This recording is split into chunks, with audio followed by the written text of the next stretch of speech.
नमस्कार, ये आकाशवाणी शिमला है। अब आप पूनम शर्मा से प्रादेशिक समाचार सुनिए। आज के मुख्य समाचार। प्रदेश में विधानसभा चुनाव की मतगणना के लिए 3 दिन शेष। भाजपा व कांग्रेस ने फिर किए जीत के दावे। विधानसभा चुनाव परिणाम से पहले भाजपा नेताओं ने चुनाव लड़ रहे पार्टी उम्मीदवारों के साथ की समीक्षा बैठक। नौसेना दिवस पर भारतीय नौसेना की भूमिका को किया गया याद। प्रधानमंत्री नरेंद्र मोदी ने कहा, नौसेना देश की सुरक्षा में लगातार तत्पर। और राज्यपाल ने youth hostel association of India की गतिविधियों का विस्तार करने की जरूरत पर दिया बल। अब समाचार विस्तार से।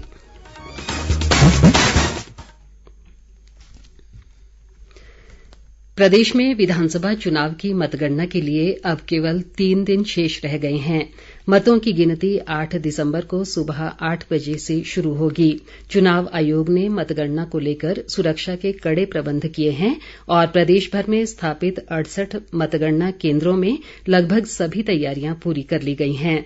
प्रदेश में 12 नवंबर को हुए विधानसभा चुनावों के बाद 412 उम्मीदवारों का भाग्य ईवीएम में बंद है। कांग्रेस व भाजपा सभी 68 सीटों पर चुनाव लड़ रही है। इसी तरह आम आदमी पार्टी के 67, बहुजन समाज पार्टी के 53 और माकपा के 11 उम्मीदवार चुनाव मैदान में हैं। इस बार प्रदेश भर में 99 निर्दलीय उम्मीदवारों के राजनीतिक भाग्य का भी फैसला होना है। कांगड़ा जिले में भी 15 विधानसभा क्षेत्रों में मतगणना को लेकर सभी तैयारियां पूरी कर ली गई हैं।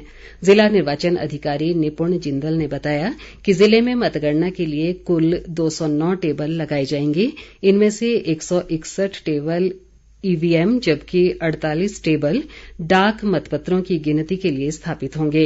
मतगणना हॉल में मोबाइल सहित अन्य इलेक्ट्रॉनिक उपकरण ले जाने पर प्रतिबंध रहेगा। इसके अलावा मतगणना केंद्र पर केवल अधिकृत पास धारक व्यक्ति ही प्रवेश पा सकेंगे।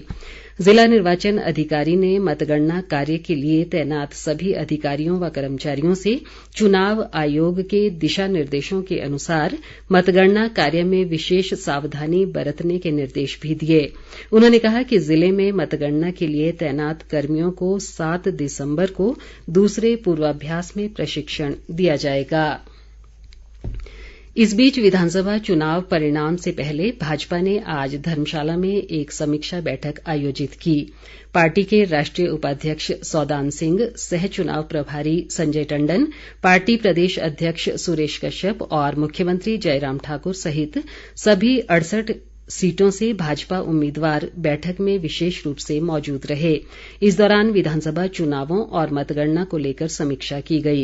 इस अवसर पर मुख्यमंत्री जयराम ठाकुर ने कहा कि प्रदेश में भाजपा एक बार फिर सरकार बनाने जा रही है। उन्होंने कहा कि खुद को मुख्यमंत्री पद का दावेदार बताने वाले सभी कांग्रेस नेताओं की हार होना तय है। दूसरी ओर कांग्रेस के वरिष्ठ नेता मुकेश अग्निहोत्री ने कहा है कि भाजपा ने विधानसभा चुनाव को लेकर जो सर्वे करवाए हैं वे सब हवाई साबित होंगे।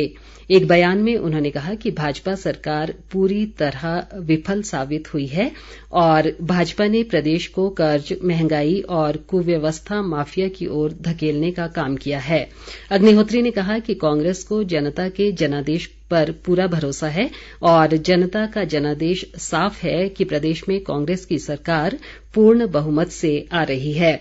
उन्होंने कहा कि पार्टी ने पूरे प्रदेश में मजबूती व एकजुटता के साथ चुनाव लड़ा है और चुनाव के बेहतर परिणाम सामने आएंगे। आज नौसेना दिवस है।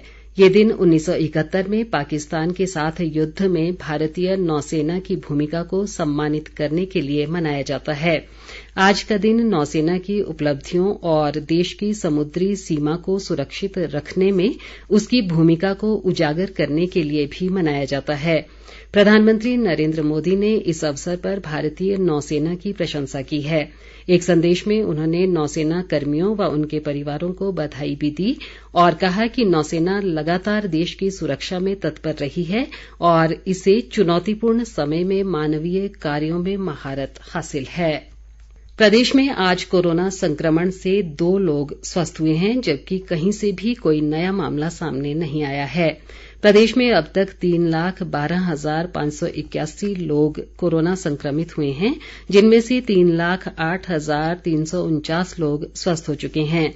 इस समय कोरोना के 19 सक्रिय मामले हैं। बिलासपुर व कुल्लू में 4-4, मंडी में 3, हमीरपुर व कांगड़ा में 2-2, जबकि चंबा, सिरमौर, सोलन व ऊना में 1-1 सक्रिय मामला है।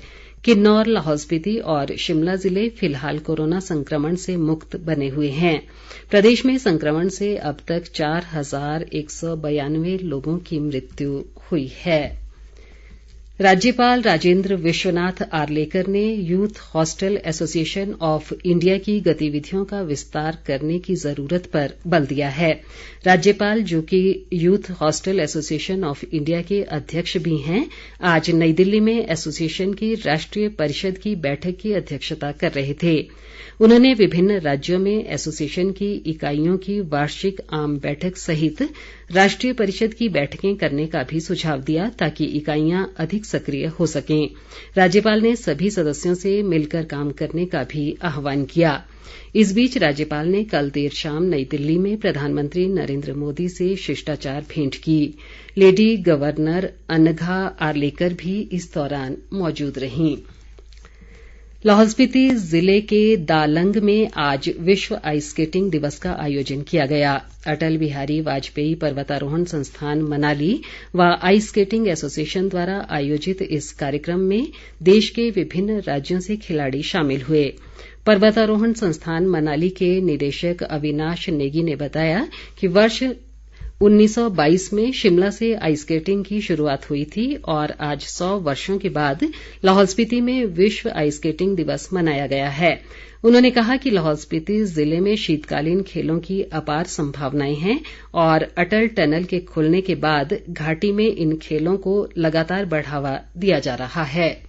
मणिपुर के इम्फाल में आयोजित 28वीं राष्ट्रीय जूनियर थांगटा चैंपियनशिप में चंबा के खिलाड़ियों ने बेहतरीन प्रदर्शन कर जिले सहित प्रदेश का नाम रोशन किया है। थांगटा फेडरेशन ऑफ इंडिया द्वारा आयोजित इस स्पर्धा में हिमाचल की टीम ने जहां स्वर्ण पदक हासिल किया है, वहीं कई खिलाड़ियों ने कांस्य पदक भी जीते हैं।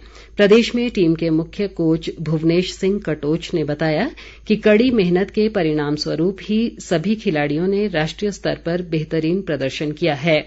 इस स्पर्धा में स्वर्ण पदक जीतने वाली हर्षिता सहित अन्य पदक विजेताओं ने प्रदेश में थांगटा को प्रोत्साहन देने की अपील की है, ताकि इस खेल के माध्यम से राष्ट्रीय व अंतर्राष्ट्रीय स्तर पर हिमाचल प्रदेश का नाम रोशन हो सके।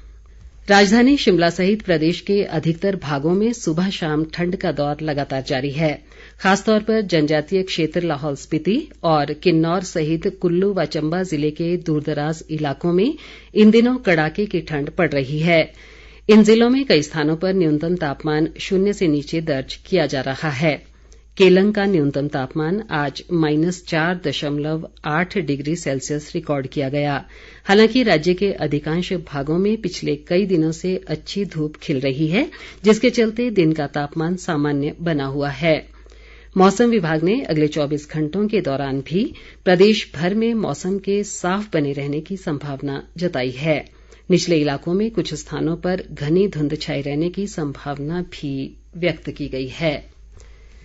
अंत में मुख्य समाचार एक बार फिर। प्रदेश में विधानसभा चुनाव की मतगणना के लिए 3 दिन शेष, भाजपा व कांग्रेस ने फिर किए जीत के दावे। विधानसभा चुनाव परिणाम से पहले भाजपा नेताओं ने चुनाव लड़ रहे पार्टी उम्मीदवारों के साथ की समीक्षा बैठक। नौसेना दिवस पर भारतीय नौसेना की भूमिका को किया गया याद। प्रधानमंत्री नरेंद्र मोदी ने कहा, नौसेना देश की सुरक्षा में लगातार तत्पर। और राज्यपाल ने youth hostel association of India की गतिविधियों का विस्तार करने की ज़रूरत पर दिया बल। इसी के साथ ये समाचार बुलेटिन समाप्त हुआ। हमारा अगला बुलेटिन आप सुन सकते हैं कल सुबह 9:20 पर। नमस्कार।